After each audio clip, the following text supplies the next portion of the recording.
जय श्री राधे।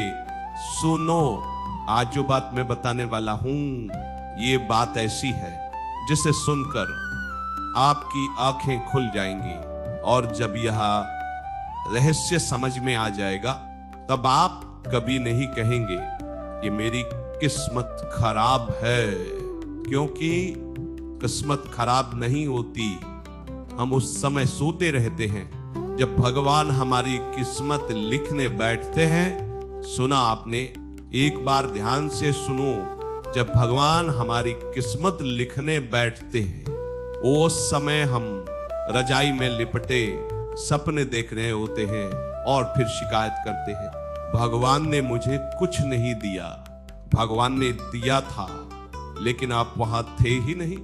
आज मैं आपको वह समय बताऊंगा, वह पवित्र समय जैसे शास्त्रों में ब्रह्म मुहूर्त कहा जाता है, और इस ब्रह्म मुहूर्त की कथा स्वयं भगवान शंकर ने माता पार्वती को सुनाई थी। यह कथा आज तक किसी ने इस तरह नहीं बताई, तो ध्यान से सुनो। एक समय की बात है, कैलाश पर्वत पर माता पार्वती भगवान शंकर के चरणों में बैठी थी और भोलेनाथ अपने ध्यान में लीन थे। माता पार्वती बहुत दिनों से एक प्रश्न लेकर बैठी थी। कहते हैं जब स्त्री के मन में प्रश्न हो तो वह बहुत देर तक नहीं रुकती। माता पार्वती ने पूछा, हे नाथ, हे देवाधिदेव, एक बात पूछनी है। भोलेनाथ ने आंखें खोली, मुस्कुराए और बोले, पूछो देवी, तुम्हारे प्रश्न में ही उत्तर छिपा होता है। माता पार्वती ने पूछा, मनुष्य इतना संघर्ष करता है, इतना परिश्रम करता है, फिर भी कुछ मनुष्यों का जीवन सफल क्यों नहीं होता, और कुछ मनुष्य बिना अधिक परिश्रम के भी फलते फूलते क्यों रहते हैं, या भेद क्यों? भगवान शंकर थोड़ी देर चुप रहे, फिर उन्होंने कहा, उत्तर बहुत सरल है और बहुत गहरा भी। जो मनुष्य ब्रह्म मुहूर्त में उठता है वह मेरी कृपा का पात्र बन जाता है। और जो ब्रह्म मुहूर्त में सोया रहता है वह मेरी दी हुई शक्ति को व्यर्थ कर देता है। माता पार्वती ने आगे पूछा, नाथ, यह ब्रह्म मुहूर्त क्या है और इस समय ऐसा क्या विशेष होता है? भोलेनाथ ने कहा, सुनो पार्वती, ध्यान से सुनो। रात्रि के अंतिम प्रहर में सूर्योदय से ठीक 1.5 घंटे से 2 घंटे पहले एक ऐसा समय आता है जब इस सृष्टि का पूरा वातावरण बदल जाता है, वायु शुद्ध होती है, आकाश में दिव्य ऊर्जा प्रवाहित होती है। उस समय ब्रह्मा, विष्णु, महेश तीनों देव जागृत होते हैं। देवी देवता अपना आशीर्वाद बांटने को तैयार होते हैं, और उस समय जो मनुष्य जाग जाता है उसका नाम देवताओं की सूची में लिख जाता है। सुनो, यह मैं नहीं कह रहा, यह मुहूर्त चिंतामणि और ब्रह्म पुराण में लिखा है। ब्रह्म मुहूर्ते उत्तिष्ठेत स्वस्थो रक्षार्थम आयुष, अर्थात जो स्वस्थ व्यक्ति अपनी आयु और स्वास्थ्य की रक्षा के लिए ब्रह्म मुहूर्त में उठना चाहता है उसे अवश्य उठना चाहिए। रुको एक पल, मुझे पता है आपके मन में एक सवाल आया होगा।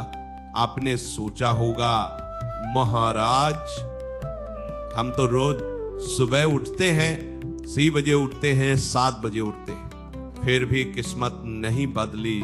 तो सुनो, ओक्स बजे उठना और ब्रह्म मुहूर्त में उठना यह एक नहीं है। जैसे मंदिर जाना और दर्शन मिलना एक नहीं होता।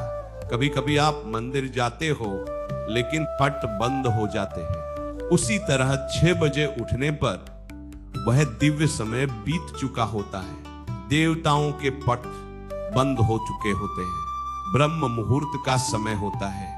प्रातः 3:40 बजे से लेकर 5:28 बजे के बीच यही वह पवित्र बेला है जिसका जिक्र भगवान शंकर ने माता पार्वती से किया। अब बात करते हैं गीता की। श्रीमद् भगवत गीता के 14वें अध्याय में भगवान श्री कृष्ण ने 3 गुणों की बात की है। सत्वराज और तुम मां। भगवान ने कहा सत्वात् संजायते ज्ञानम, अर्थात सात्विक अवस्था से ज्ञान उत्पन्न होता है। और सुनो, ब्रह्म मुहूर्त सृष्टि की सबसे सात्विक बेला है। उस समय का वातावरण शुद्ध, पवित्र और दिव्य होता है। ऑक्सीजन की मात्रा सबसे अधिक होती है। वायु में नकारात्मकता नहीं होती। पक्षी जागते हैं, प्रकृति जागती है। और उस समय जो मनुष्य जागता है उसका मन सात्विक हो जाता है। और जिसका मन सात्विक हो जाए, भगवान कृष्ण के अनुसार उसे ज्ञान मिलता है।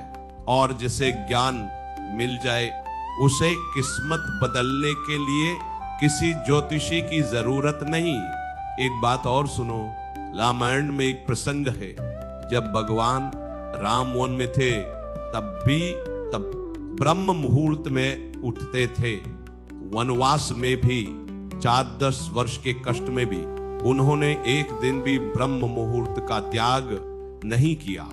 और यही कारण था कि राम 14 वर्ष के वनवास के बाद भी टूटे नहीं, बिखरे नहीं, रावण जैसे महाबली को पराजित किया। यह ब्रह्म मुहूर्त की शक्ति है। मैं आपको आज के युग का उदाहरण देता हूं। आप में से बहुत लोग होंगे जो रात को 12 बजे 1 बजे सोते हैं, मोबाइल देखते हैं, रील्स देखते हैं और सुबह 8-9 बजे उठते हैं और फिर कहते हैं मेरे जीवन में कुछ नहीं बदल रहा। भाइयों, थामदा जो बीज रात के अंधेरे में बोया जाता है वह उग नहीं सकता, उसे सुबह की धूप चाहिए। उसी तरह आपके जीवन के सपनों को भी ब्रह्म मुहूर्त की ऊर्जा चाहिए। सुनो एक बात, जो लोग ब्रह्म मुहूर्त में उठते हैं उनके जीवन में क्या होता है, मैं एक एक करके बताता हूं। पहली बात, उनका मन शांत रहता है, क्योंकि उस समय का वातावरण उनके मस्तिष्क को शुद्ध कर देता है। जैसे गंगा जल पाप को धोता है, वैसे ब्रह्म मुहूर्त की वायु मन की अशांति को धो देती है।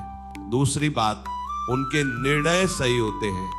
जो व्यक्ति ब्रह्म मुहूर्त में उठकर शांत मन से सोचता है वह कभी गलत निर्णय नहीं लेता। और सुनो, जीवन में सबसे बड़ी समस्या क्या है? गलत निर्णय। एक गलत निर्णय वर्षों की मेहनत बर्बाद कर देता है। तीसरी बात, उनका शरीर स्वस्थ रहता है, क्योंकि आयुर्वेद कहता है ब्रह्म मुहूर्त में उठने से वात, पित्त और कफ तीनों दोष संतुलित रहते हैं। और चौथी बात, यह सबसे महत्वपूर्ण है, ब्रह्म मुहूर्त में उठने वाले व्यक्ति पर भगवान की विशेष कृपा होती है। यह मेरी बात नहीं, स्कंद पुराण में लिखा है। जो ब्रह्म मुहूर्त में जागकर भगवान का नाम लेता है उसके 7 जन्मों के पाप भी उस एक दिन में नष्ट हो जाते हैं।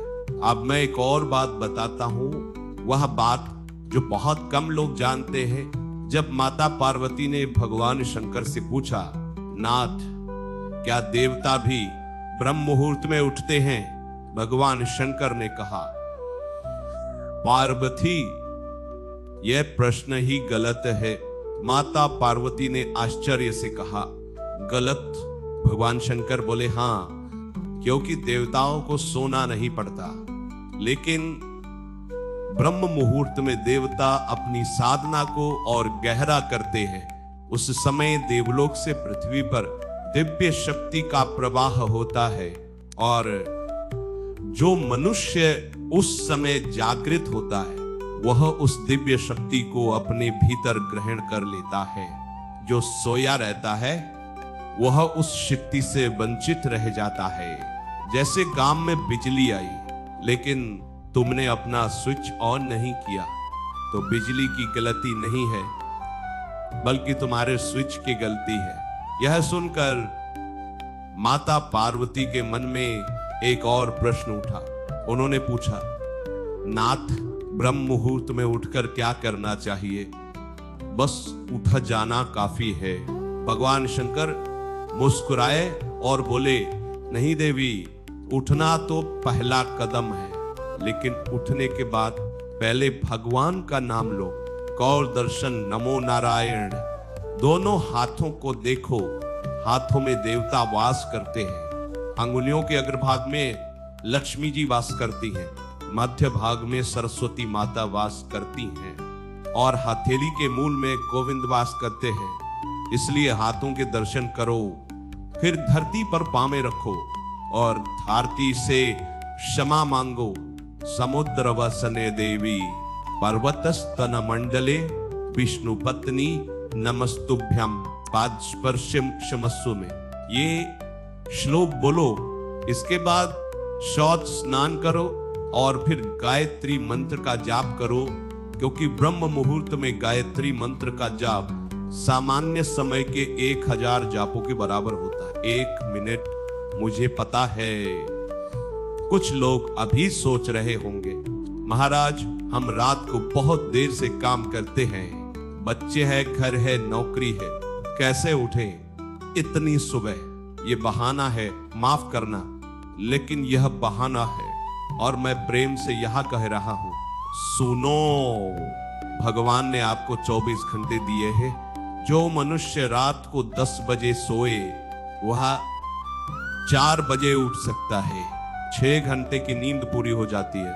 और अगर 8 घंटे चाहिए तो 9 बजे सो जाओ, लेकिन नहीं, हम 11 बजे तक मोबाइल देखते हैं, 12 बजे तक वेब सीरीज देखते हैं और सुबह कहते हैं नींद पूरी नहीं हुई।